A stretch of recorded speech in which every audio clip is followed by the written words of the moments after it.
Shalom sahabat wanita yang dikasihi Tuhan, salam sejahtera untuk kita semua. Mari saya mengajak sahabat wanita untuk dapat menyiapkan hati yang terbaik untuk dapat memuliakan nama Tuhan. Hanya Engkau sumber kekuatan kami Tuhan.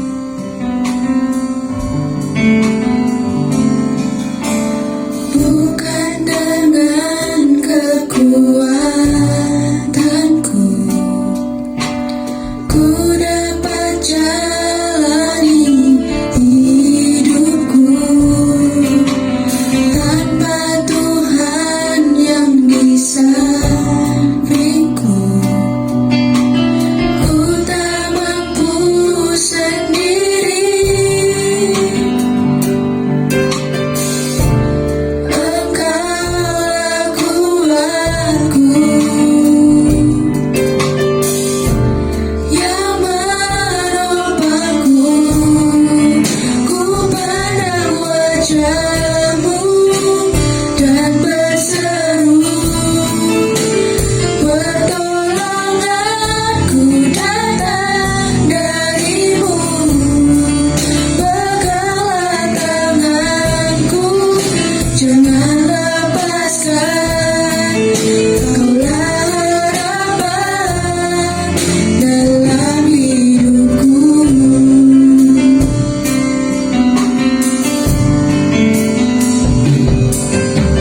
Bukan dengan kekuatanku ku dapat jalani hidupku tanpa Tuhan yang di sampingku. Ku tak mampu sendiri, hanya Engkaulah kuat kami Tuhan. Engkaulah kuatku yang menopangku. Ku pandang wajah-Mu dan berseru, pertolonganku datang dari-Mu. Peganglah tanganku, jangan lepaskan. Kaulah harapan dalam hidupku. Ku pandang wajah-Mu dan berseru, pertolonganku datang dari-Mu. Peganglah tanganku, jangan lepaskan. Hanya Engkau harapan kami dalam hidupku.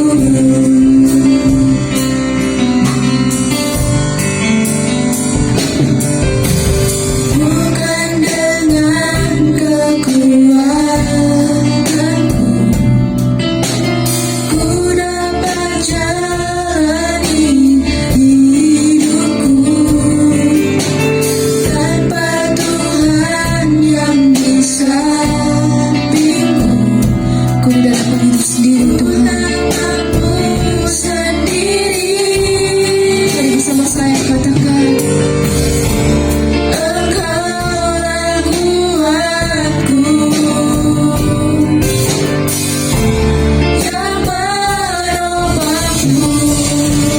Ku pandang wajah-Mu dan berseru, pertolonganku datang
sumber pertolongan kami.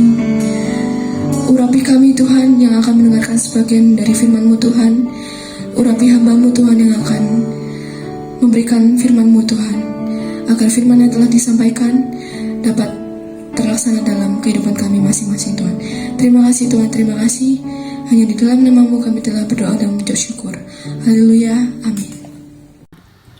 Shalom sahabat wanita, senang sekali malam ini kita bisa sama-sama datang kepada Tuhan. Sebelum saya sampaikan firman Tuhan, saya terus mendorong untuk sahabat wanita semua boleh memperoleh vaksin. Memang beberapa hari ini di beberapa tempat habis ya, tunggu periode kedua. Tapi kemarin saya dapat SMS di GC ada ya, kerjasama dengan BUMN. Jadi hari ini saya antar Bapak Gembala untuk menerima vaksin. Pelayanannya sangat bagus dan cepat walaupun banyak orang. Karena itu mungkin 1-2 hari ini kalau ada di antara sahabat wanita yang belum menerima bisa segera mendaftarkan diri. Nah, kalau perlu info bisa hubungin saya. Malam hari ini saya akan sampaikan satu tema kebenaran firman Tuhan, bahwa Tuhan memanggil kita untuk diberkati. Amin. Saya rasa ini berita yang sangat menggembirakan ya. Dengar kata berkat, semua pasti mau ya. Tapi sebelumnya saya ingin tanya, adakah di antara sahabat wanita yang pernah disakiti, yang pernah dilukai, dikhianati, dihancurkan, diperlakukan tidak baik, diperlakukan tidak adil? Ada yang pernah? Saya yakin pasti pernah ya. Nah, saya akan mengajukan satu pertanyaan.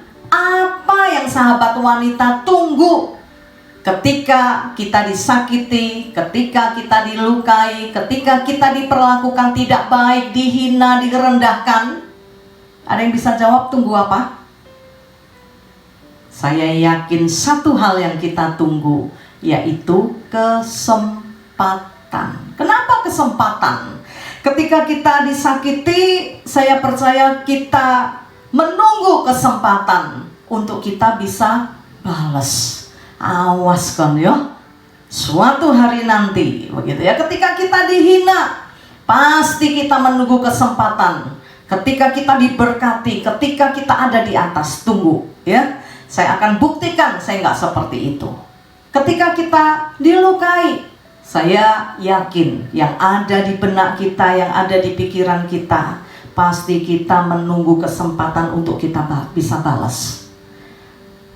Nah, apa kata Alkitab tentang hal ini? Kita akan sama-sama belajar dari Raja Daud ya. Nah, ada sesuatu yang luar biasa yang pernah dialami oleh Daud ketika dia diperlakukan tidak baik, diperlakukan seperti penjahat, bukan oleh orang yang jauh, tetapi oleh rajanya sendiri, oleh mertuanya sendiri, yang dimana Daud banyak lakukan kebaikan terhadap mertuanya, menolong mertuanya ketika mertuanya dirasuk roh jahat, maka Daud memainkan kecapinya dan mertuanya mendapat kelegaan. Tetapi apa balasan dari mertuanya ini? Mertua Daud punya ambisi yang besar untuk membunuh Daud ya. Dia nafsu banget, nafsu untuk bunuh Daud. Tetapi apa yang Daud lakukan? Tidak seperti yang seringkali kita pikirkan. Kalau kita diperlakukan seperti itu, kita tunggu kesempatan ya, kesempatan balas, kesempatan untuk buktikan siapa kita, kesempatan untuk melihat sesuatu yang buruk terjadi pada orang yang jahat sama kita. Betul ya? Ketika orang yang jahat sama kita, yang melukai kita, yang menghina kita, alami sesuatu yang buruk, kita berkata, kapok kon ya. Nah, kamu tahu rasanya bagaimana orang terpuruk. Dulu ketika aku terpuruk, kamu hina aku. Sekarang kamu terpuruk, kapok. Ini pembalasan dari Tuhan. Aku tidak bisa balas, tapi Tuhan yang balas. Sekarang kamu merasakan. Itu yang sering terjadi. Tetapi tidak demikian dengan Raja Daud. Coba kita lihat kisah dari 1 Samuel pasal yang ke-24. 1 Samuel pasal yang ke-24. Kita akan belajar dari Raja Daud di ayat yang pertama. Dikatakan ketika Saul pulang sesudah memburu orang Filistin. Dia baru kejar orang Filistin. Tapi diberitahukanlah kepadanya demikian, ketahuilah Daud ada di padang gurun En-Gedi. Dia baru saja pulang, tapi dengar kalau Daud ada di En-Gedi, capeknya langsung hilang, nafsunya timbul, nafsu untuk bisa bunuh Daud. Karena itu di ayat selanjutnya dikatakan, kemudian Saul mengambil 3.000 orang yang terpilih dari seluruh orang Israel, lalu pergi mencari Daud dan orang-orangnya di gunung batu kambing hutan. Apa yang dilakukan oleh Saul? Begitu dia dapat info di mana musuhnya ada, dia buang capeknya, nggak peduli capek. Yang penting dia bisa bunuh Daud. Karena itu dia segera memilih 3.000 orang untuk mengejar Daud. Luar biasa ya. Satu ambisi, satu nafsu yang besar untuk dia bisa menghancurkan Daud. Tanpa kita sadari dalam hidup kita sering seperti itu ya. Ketika kita disakiti, ketika kita diperlakukan tidak baik, waduh, nafsu itu ada di dalam kita. Nafsu pengen bales, pengen lihat yang buruk terjadi pada orang yang sakiti kita. Apa yang selanjutnya terjadi? Jelalah ya. Nah, ujuk-ujuk tiba-tiba ada satu situasi di mana Raja Saul belet ya. Dia masuk ke satu gua untuk membuang hajat. Saya yakin meskipun itu raja, nya ya pasti bau. Karena itu udah ada pengawal-pengawalnya yang jaga dia ketika dia pengawalnya di depan semua begitu. Nah, ternyata Raja Daud ada di belakang gua itu. Jadi ada kesempatan, sebetulnya ada kesempatan untuk Daud bisa balas. Bahkan anak buahnya berkata di ayat yang ke-5 dikatakan, lalu berkatalah orang-orangnya kepada Daud, telah tiba hari yang dikatakan Tuhan kepadamu, sesungguhnya aku menyerahkan musuhmu ke dalam tanganmu, maka perbuatlah kepadanya apa yang kau pandang baik. Diobong-obongi ya, hati-hati ketika kita dilukai, ketika kita diperlakukan tidak baik. Biasanya iblis pakai kesempatan ini, dia pakai orang lain untuk ngobong-ngobongin kita ya, bukan mendinginkan hati kita, menenteramkan hati kita, tapi diobong-obongi. Lihat saudara, anak buahnya dia hasut Daud, dia pakai ayat, oh ini Tuhan seperti yang Tuhan katakan ya, Tuhan akan menyerahkan musuhmu kepadamu, maka lakukan yang menurutmu baik. Dalam kondisi seperti ini, Daud tidak termakan dengan hasutan orang-orangnya. Dia tidak bilang, iya kurang ajar, ini kesempatan, aku lo baik sama dia, aku udah tolong dia. Ingat waktu melawan Goliat, tidak ada yang berani, tapi aku bunuh Goliat. Kalau dia kerasukan, aku main musik, dia mendapat kelegaan. Daud tidak lakukan itu. Apa yang dilakukan oleh Daud? Daud bangun, lalu memotong punca jubah Saul dengan diam-diam. Kemudian berdebar-debarlah hati Daud, karena ia telah memotong punca Saul. Lalu berkatalah ia kepada orang-orangnya, dijauhkan Tuhanlah kiranya daripadaku untuk melakukan hal yang demikian kepada tuanku, kepada orang yang diurapi Tuhan, yakni menjamah dia, sebab dialah orang yang diurapi Tuhan. Daud tidak mau jamah orang yang diurapi Tuhan. Banyak orang dengan mudahnya menjamah memaki orang yang diurapi Tuhan, menghakimi, begitu ya. Nah, mari kita belajar tidak seperti itu. Saya punya komitmen dalam hidup ini. Kalaupun saya lihat hamba Tuhan yang lain lakukan ini atau itu, saya nggak akan pernah menghakimi. Walaupun saya lihat dengan mata saya sendiri, saya belajar seperti Daud. Bahkan saya ajar kepada jemaat, kalau dengar ini itu, kalau terima WA nggak usah diteruskan, berhenti sampai di situ. Kita tidak punya hak untuk menghakimi hamba Tuhan. Biar dia urusan sama Tuhan, ya. Nah, inilah yang dilakukan oleh Daud. Dia nggak mau jamah Saul. Dia nggak mau jamah orang yang diurapi Tuhan. Singkat cerita, akhirnya Daud memanggil Saul, ya. Di ayat yang ke-9 dikatakan, "Tuanku Raja." Saul menoleh ke belakang, lalu Daud berlutut dengan mukanya ke tanah dan sujud menyembah. Daud ini luar biasa, karakternya hebat ya. Sudah disakiti seperti itu, masih menaruh rasa hormat kepada rajanya, kepada mertuanya. Karena itu dikatakan di ayat ini bagian terakhir, dikatakan Daud berlutut dengan mukanya ke tanah dan sujud menyembah. Ini sulit ya, kalau kebetulan orang yang menyakiti kita itu keluarga kita sendiri, orang tua kita sendiri, mertua kita sendiri, kita bisa naik darah loh. Ya, kita bisa berkata, dan saya pernah dengar orang berkata demikian, "Tak rasa-rasa no, tambah suwe tambah kurang ajar. Aku wis ngalah, aku wis sabar." Tapi dasar orang gak bisa dihormati. Mungkin itu pemimpinmu, ya, engkau merasa, aku wis ngalah gitu ya, aku udah tahan perasaan, kok kurang ajar. Akhirnya kita memberontak, kita melawan. Tapi mari kita belajar dari Daud. Keadaan tidak mengubah kepribadiannya. Kepribadiannya tetap hebat. Walaupun dia ditekan seperti apa, diperlakukan seperti penjahat kelas kakap. Lawang Daud iku piro orang sih, lah kok diuber 3.000 orang gitu loh saudara. Tapi itu tidak mengubah kepribadian Daud.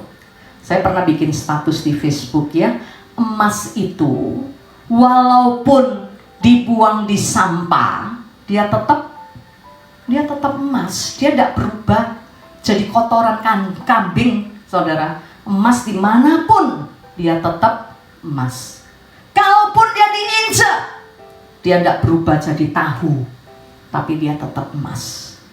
Inilah kepribadian, inilah karakter yang harus dimiliki oleh anak-anak Tuhan.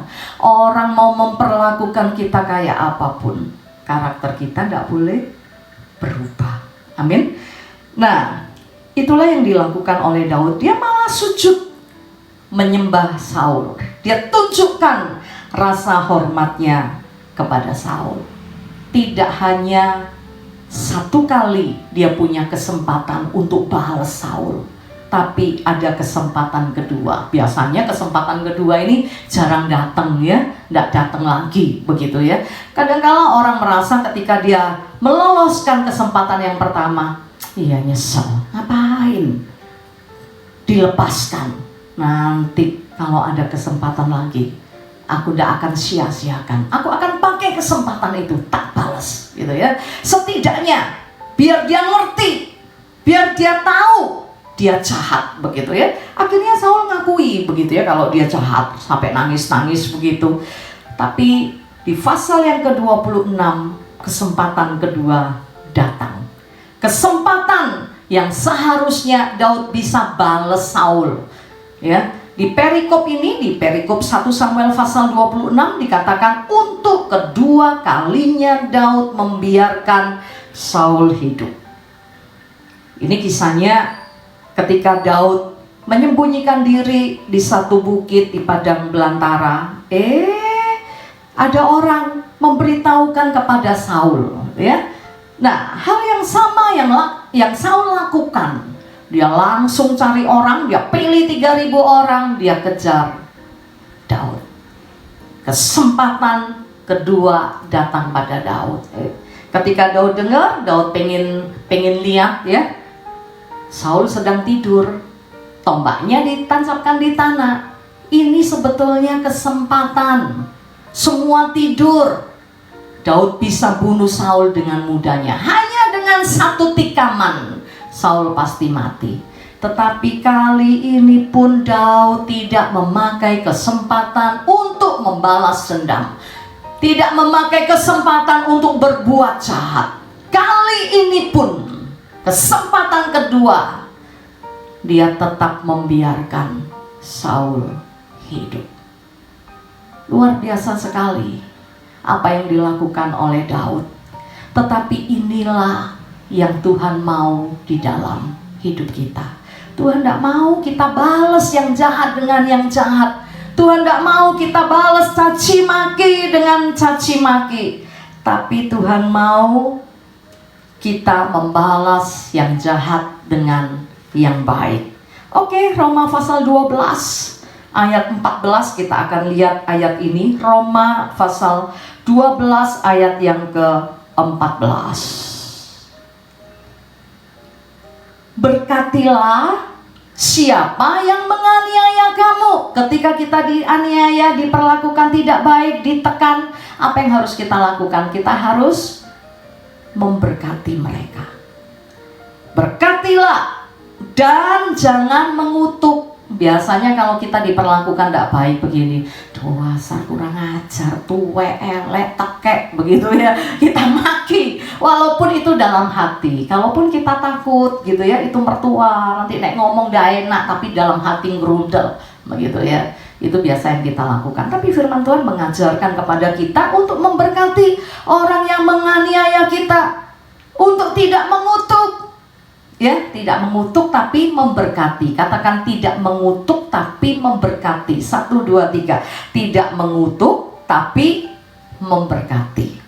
Nah, satu ayat terakhir 1 Petrus pasal yang ketiga kita akan lihat, dan ini yang ingin saya sampaikan malam hari ini. Ya, ini pesan Tuhan. 1 Petrus pasal yang ketiga ayat yang ke-9 dikatakan, dan janganlah membalas kejahatan dengan kejahatan. Sama ya yang tadi ya. Kalau ada orang yang jahat sama kita tidak boleh mengutuk, kita tidak boleh balas dengan yang jahat, tapi kita harus memberkati. Nah, ayat ini berkata jangan membalas kejahatan dengan kejahatan, caci maki dengan caci maki. Sama seperti yang dikatakan di dalam Roma pasal 12 tadi. Ojo bales sing jahat dengan sing jahat ya, atau dengan makian, jangan.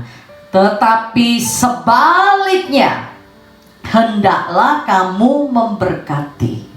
Kalau diperlakukan tidak baik, dijahati, dikhianati, apa yang harus kita lakukan? Memberkati.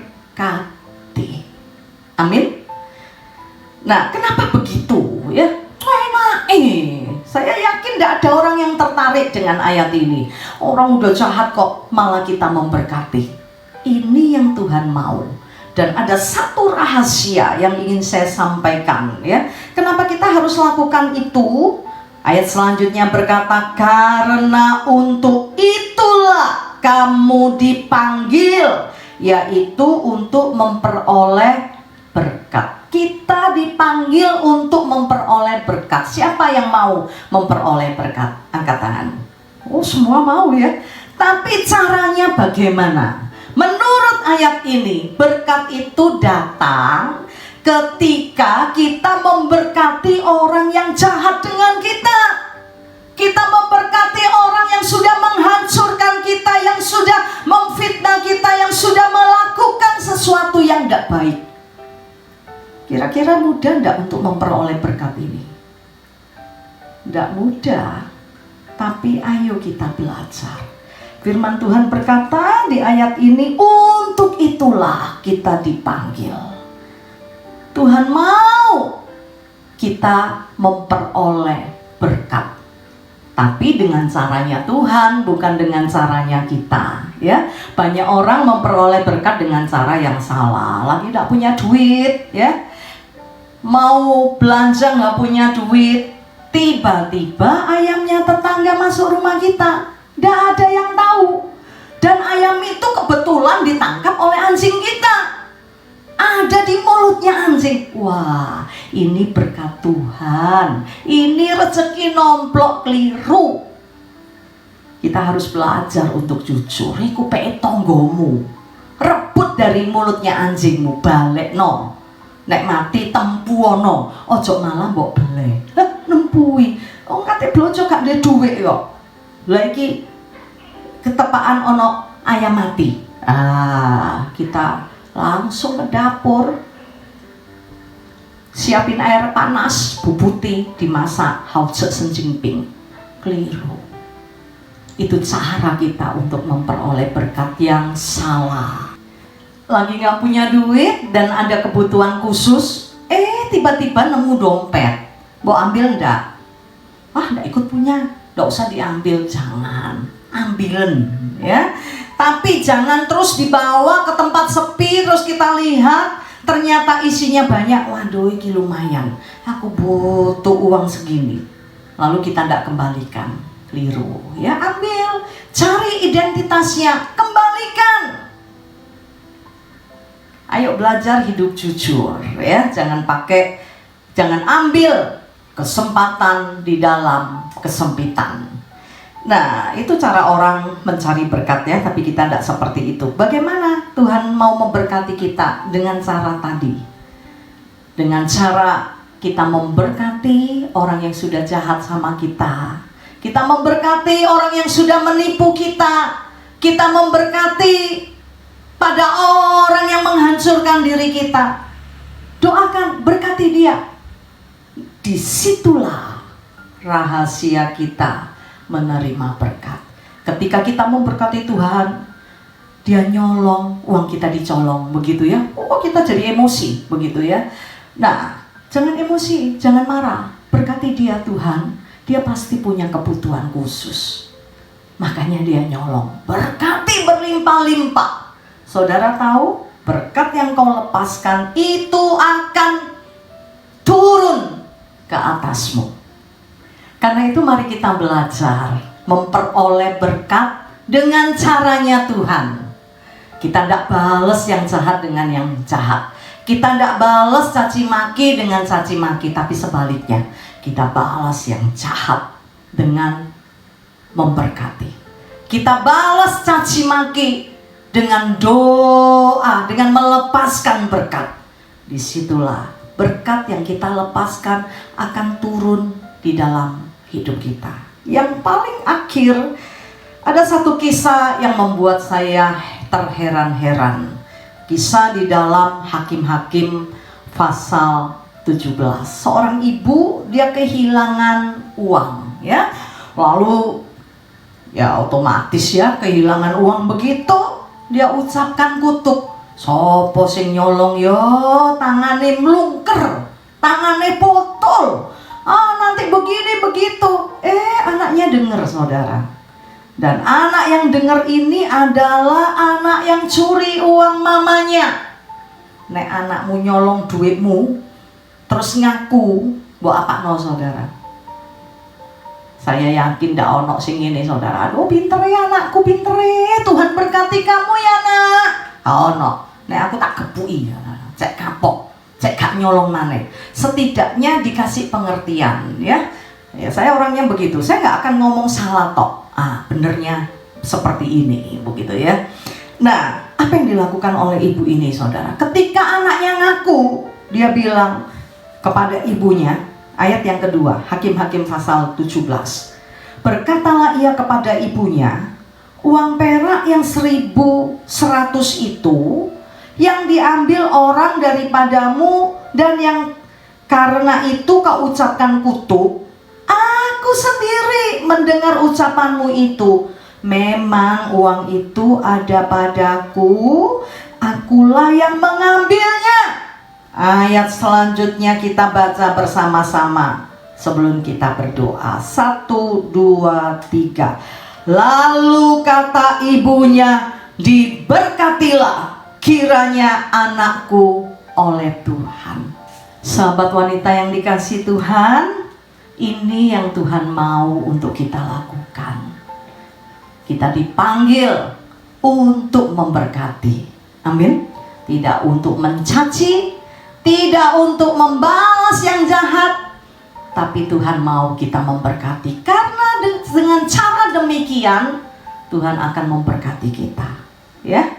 Karena itu mari kita sama-sama belajar mulai hari ini untuk memberkati banyak orang.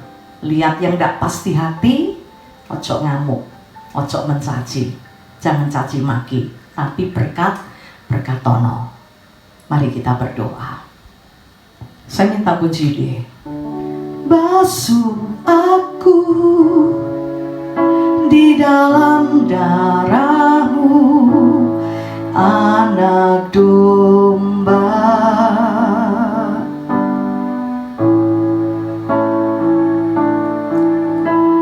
Jamah bibir, luruskan hatiku dengan Roh-Mu.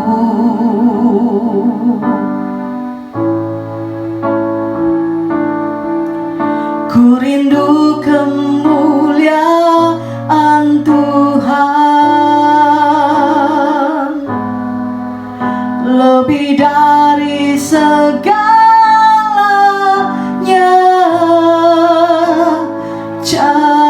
Jadikan ku hamba berkenan kepadamu. Siapa yang ingin lihat kemuliaan Tuhan? Mudah sekali caranya. Minta Tuhan basuh mulut kita. Kalau selama ini kita caci maki orang yang menyakiti kita, kita tunggu kesempatan yang baik untuk bisa balas. Biar malam hari ini Tuhan menjamah mulut dan hati kita, supaya kita lihat kemuliaan Tuhan. Kita balas yang jahat tadi dengan berkat. Karena berkat itu akan turun atas kita.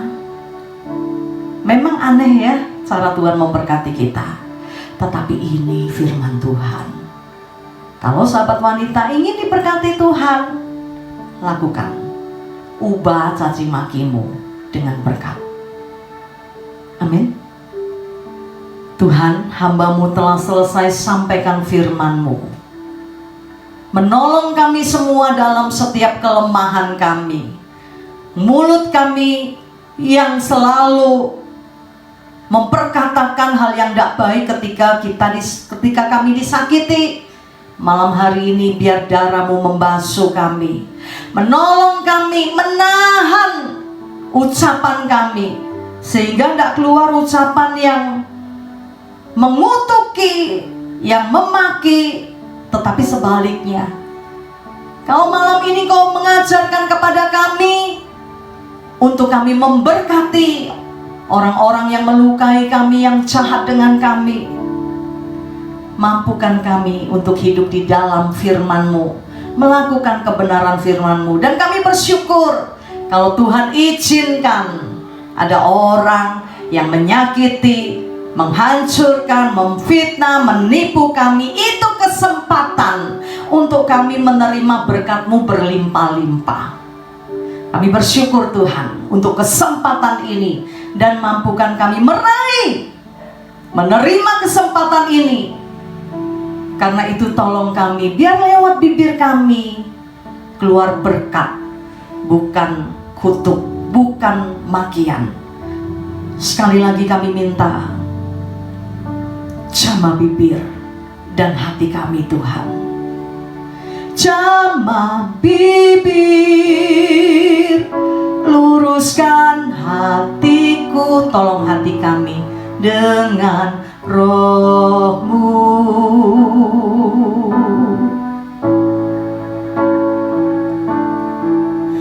Ku rindu kemuliaan Tuhan, biar kami lihat kemuliaan-Mu lebih dari segalanya.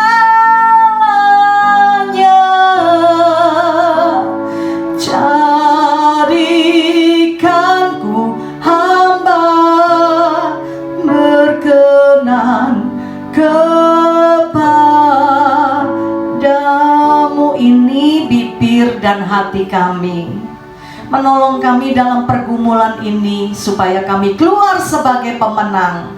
Mulai malam hari ini Tuhan, mampukan kami memberkati orang yang menyakiti kami, menipu kami, bukan sebaliknya.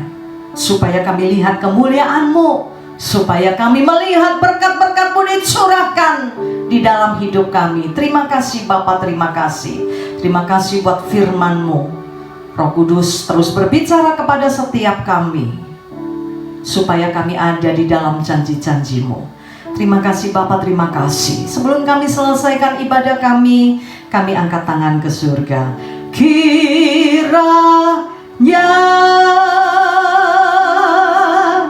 Engkau memberkati aku berlimpah-limpah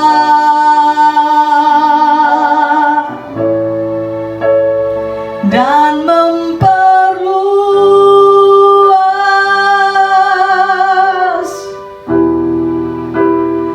daerahku,